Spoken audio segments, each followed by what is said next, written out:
Buenas tardes, everyone. My name is Alejandro Mendíaz Rivera, and I'm the Associate Director at el Centro de la Raza at the University of New Mexico. Go Lobos. Hi, everyone. My name is Daniel Torres Chaparro. I use he, him pronouns. I go by Dani, and I'm a Student Success Specialist Senior with el Centro de la Raza. It's a pleasure to be here with you all today. All right, cool. We do have our presentation. So before we start, I just want to give a legal disclaimer. This information that we're going to be providing to you all is not meant to be legal advice, and it is current as of Tuesday, September 23rd, because that's when we put the presentation together, right? This is a very rapidly evolving topic in today's climate, so we just wanted to put that out there for legal reasons.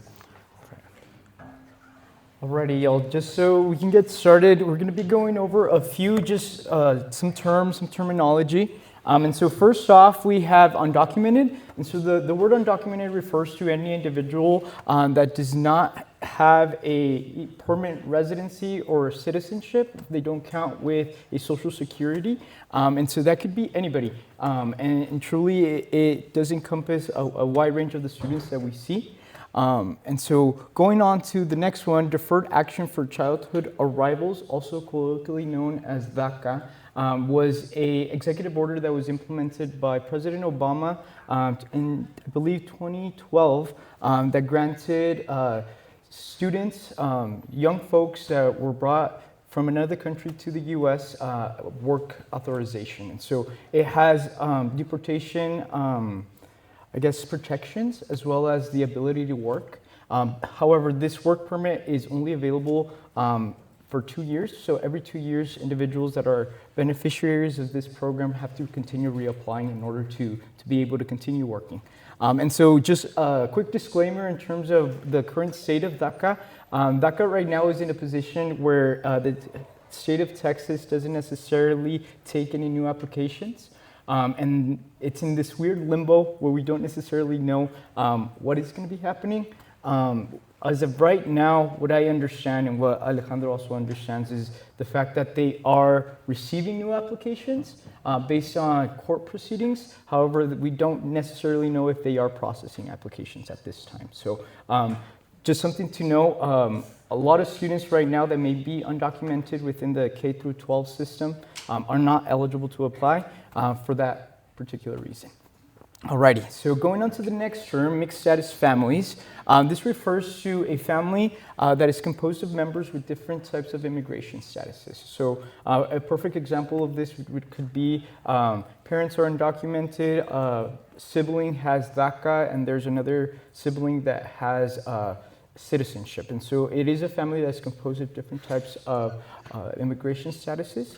And it is a bit complex sometimes, but it is the reality that we see within the students that we serve at el Centro de la Raza. Next one, we have legal permanent residents, also known as a green card holder. These are individuals that are in the process of gaining their citizenship, so they have a protection, they're a legal permanent resident. Individuals within this classification do receive federal funds, and they're able to apply for the FAFSA. The next one, we kind of compiled all these different entities together. We have Immigration and Customs Enforcement, Custom and Border Patrol, U.S. Citizenship and Immigration Services, and Homeland Security Investigations. These are all just federal agencies that fall under this colloquial term that we know as La Migra. And so they all have different functions within the department. They all do different things, but we in our communities know them as La Migra. So we like to mention that. And then lastly, we have individual taxpayer identification number, or an ITIN number. This number is to be able to, submit taxes. And so you are able to process your taxes with this ITIN number. It acts very similarly to a social security number, but it doesn't provide you with, the same benefits as a social security number. It's the federal government saying, we know you're here, we know you're undocumented, you have to pay taxes anyway. Shocking, undocumented people pay taxes. So we want to talk a little bit more about undocumented students, right? Danny mentioned that currently a lot of our students, whether in the K through 12 system, but also in higher ed, don't qualify for DACA unless they're non-traditional students due to the legal challenges being faced at the federal level, which are unresolved. But we want to emphasize the fact that we use the word undocumented, not the word illegal. I want to mention that being undocumented in this country is not a crime. It is a civil offense, and most immigrants come into the country with a visa and then overstay their visa and then become undocumented, right? Not all of us cross through the desert or through the river, right? There's people who unfortunately have to do that, but that's not the reality for the majority of us. And even if we do that, right, if I had crossed the Rio Grande and came in without inspection, that is a minor misdemeanor. It is not a felony offense or anything like that. And so that's why we don't use the word illegal. And even if it was an illegal act, right, if you speed like our boss always says that she does, right, that does not make her illegal just because she is speeding, right? And so I do want to be very clear about why we use the word undocumented, not illegal.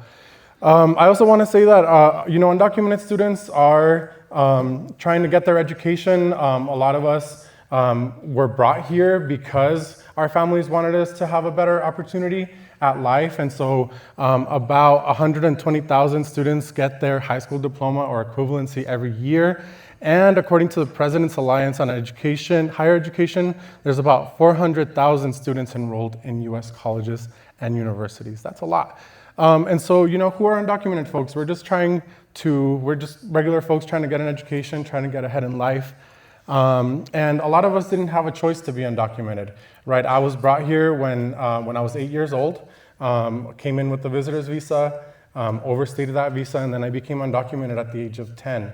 I have since been able to become a citizen, but all of those years that I was not, I didn't have a pathway. I was a DACA recipient that didn't provide a path either. And so it takes a long time and a lot of money to be able to adjust that. I also want to say that people tend to lump in undocumented folks as all being Latino or all being Mexicanos, right? I think Latinos and Mexicanos particularly are very outspoken and a little bit more unafraid to say their status.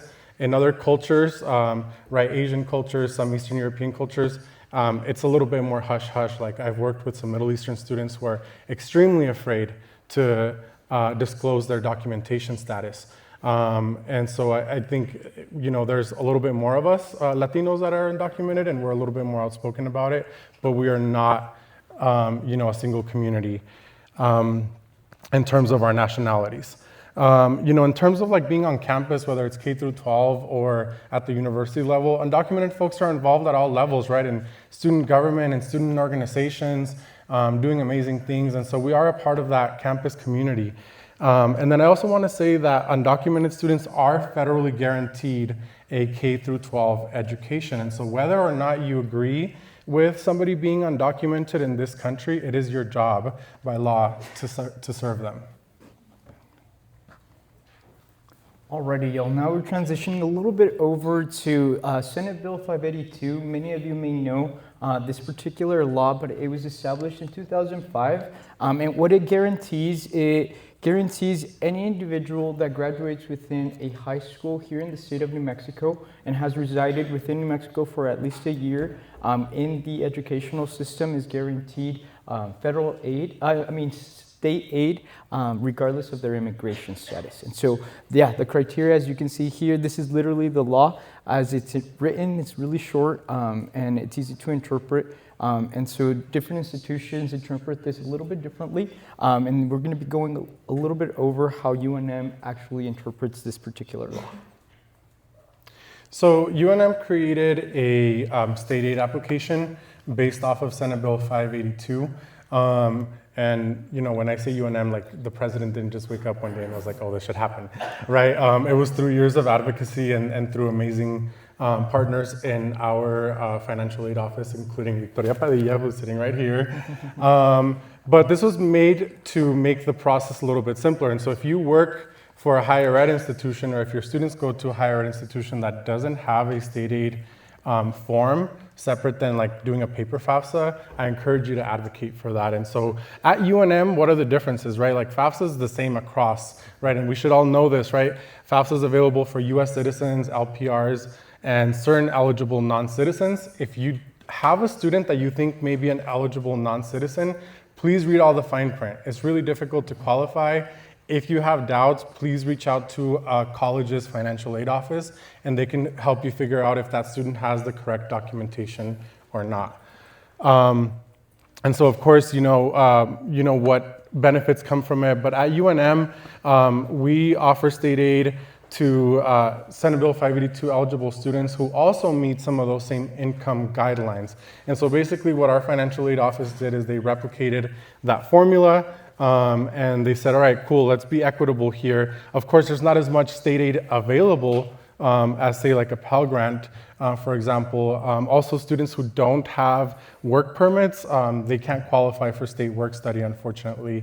But UNM has come a long way in being able to make education a little bit more affordable for students who otherwise can't work legally, who can't receive federal benefits of any sort, not just federal financial aid.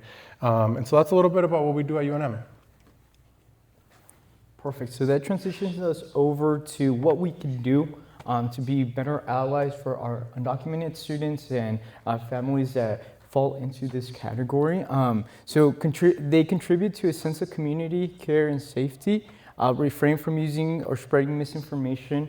Right now, I think we're in a moment in time, right now in terms of the political climate, where we're seeing a lot of sensitized things online. We're seeing videos and we see a lot of heightened emotions. And I think our first immediate response is to be able to share everything that we see.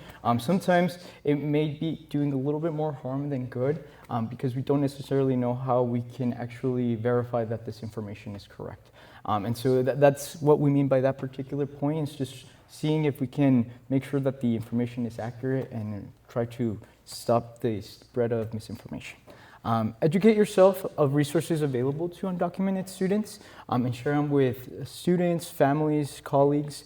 And I think this is something that we tend to see a lot within UNM, within the work that we do, is we have a pretty great network with different advising offices and different partners on campus, and that warm exchange, that warm handoff from those departments to ours is crucial, especially whenever you are helping, assisting undocumented students, because there is a big fear around being undocumented and having folks not necessarily understand the status that you fall into. And so that warm handoff, building that rapport, that trust is extremely important for students.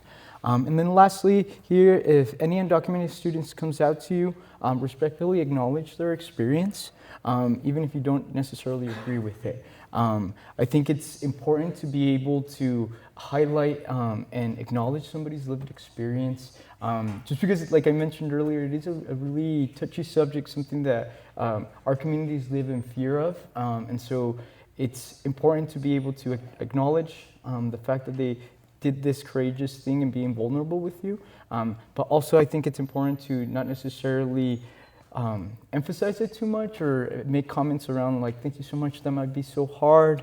I think making comments along the lines of like, your experience is extremely difficult, I think adds a little bit more of that stress and uncertainty for them.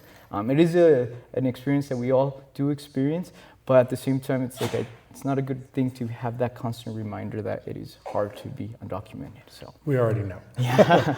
Yeah, and so the best response that you can give to you when somebody tells you is, thank you for sharing, I appreciate that. And then treat them as you would anybody else, understanding some of the limitations placed around that. So what else can we do, right? We can work to remove systemic barriers, right? I mentioned working with our UNM Financial Aid Office to create the UNM State Aid application so that students wouldn't have to fill out a paper FAFSA, which asked for a social security number and said federal on it, right? That caused a lot of fear for our families. We also worked with the UNM admissions office several years back to include I do not have a social security option on the UNM admissions application. And so I invite you all to review the policies at your offices, your institutions, and think about, why do we need these things, right? Why do we have these rules? How can we make it easier, not just for undocumented students, but for all students to get through some of these processes? I always like to tell my students, half the job of graduating from UNM is going to class and getting good grades. The other half is figuring out the system. It shouldn't be that way.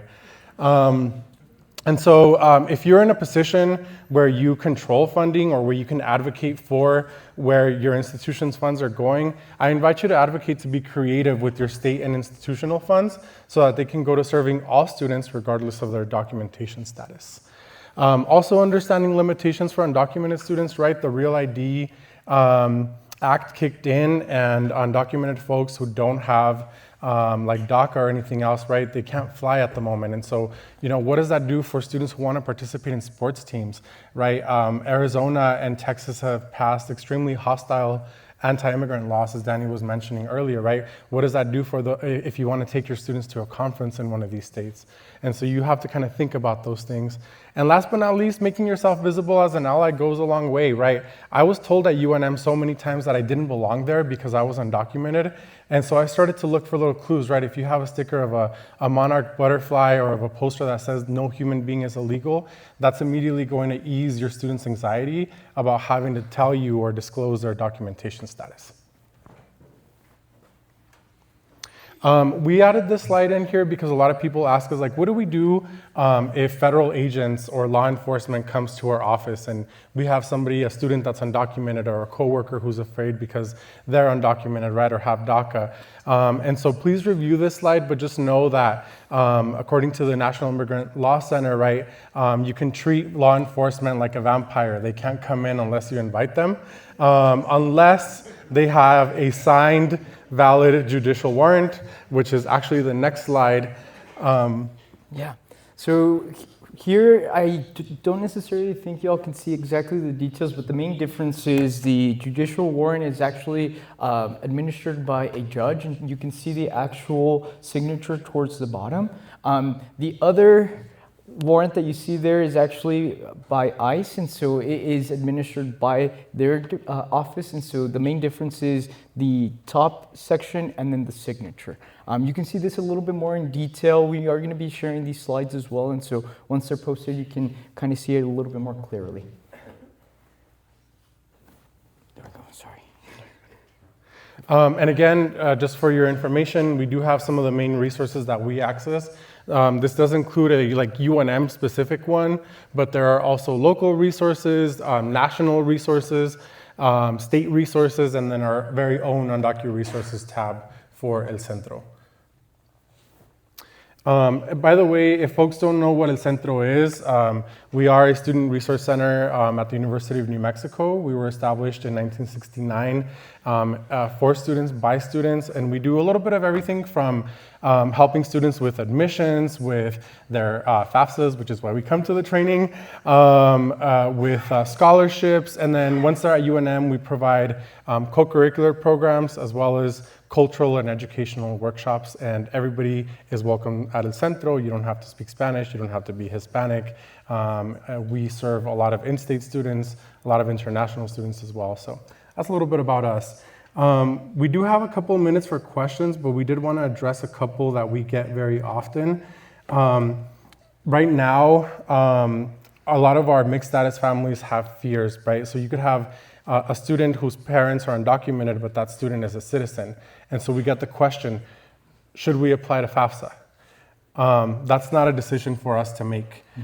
Before, we could tell students, agencies don't share data, right? But we see right now that the federal government is asking, for example, the IRS to share data on who is undocumented and who is not. So we can now, with any certainty, tell our students or our families that they are going to be safe if their parents are documented and they apply to FAFSA. That's a decision that they have to make on their own or with the consultation of their lawyers.